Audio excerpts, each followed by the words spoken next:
নমস্কার বন্ধুরা, প্রিয় ফুড কিচেনে তোমাদের সবাইকে স্বাগতম। আজ আমি বানাবো কাঁচা আমের চাটনি। তাই আমগুলো ধুয়ে কেটে নিচ্ছি।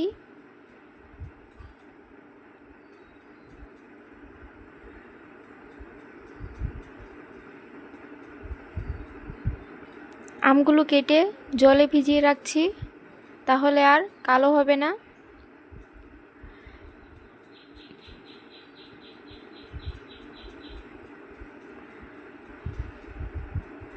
আমগুলো কাটা হয়ে গেছে, বসিয়ে দিয়েছি কড়াই। এবার ভাজা মশলাটা করে নিব।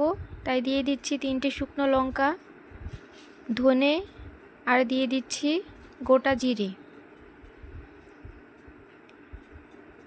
আর দিয়ে দিব মৌরি। সব কিছু একসাথে ভালো করে ভেজে নিব।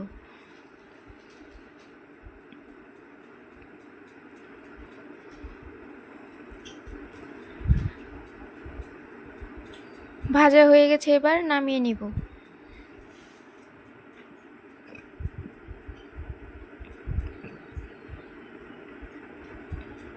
কড়াইতে দিয়ে দিব অল্প করে তেল। তেলটা গরম হয়ে গেলে দিয়ে দিব সর্ষে,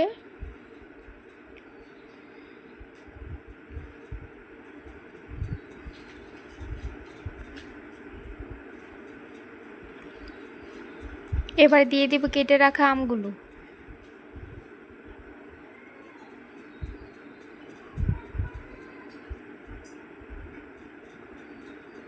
আমগুলো একটু তেলে ভেজে নিব।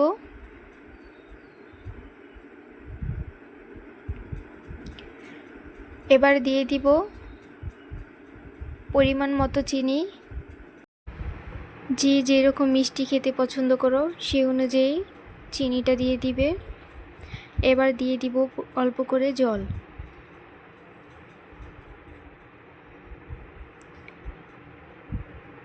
জল দিয়ে এবার ঢাকা দিয়ে দিব।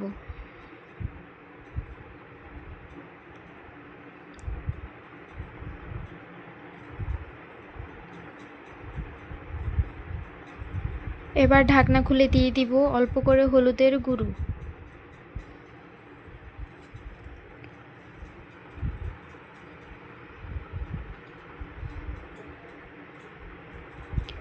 হলুদের গুঁড়ো দিয়ে আরেকটু ঢাকা দিয়ে দিব।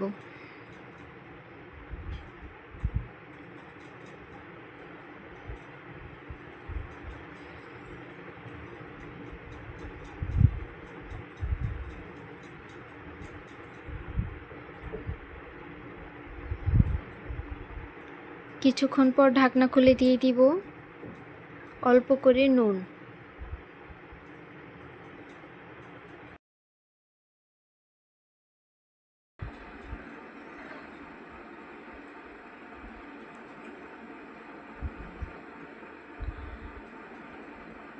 আমগুলো সিদ্ধ হয়ে একদম গলে গেছে।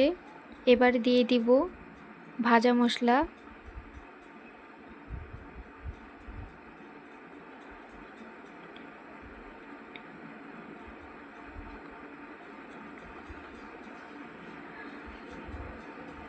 এই ভাজা মশলাটা দিয়ে দেখবে আচারের মতো লাগবে খেতে, খুব ভালো লাগে।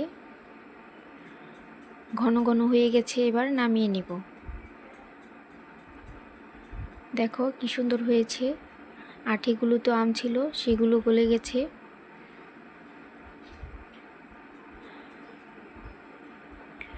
এবার নামিয়ে নিচ্ছি। নামানোর পর আরেকটু টেনে যাবে। দেখো নামিয়ে নিয়েছি, কতটা সুন্দর হয়েছে। খেতে একদম আচারের মতো লাগবে। তোমরা এভাবে বাড়িতে বানিয়ে খেয়ে দেখবে, খুব ভালো লাগবে। আর ভিডিওটি ভালো লেগে থাকলে অবশ্যই চ্যানেলটি সাবস্ক্রাইব করে রাখবে। আর লাইক, কমেন্ট, শেয়ার করতে ভুলবে না।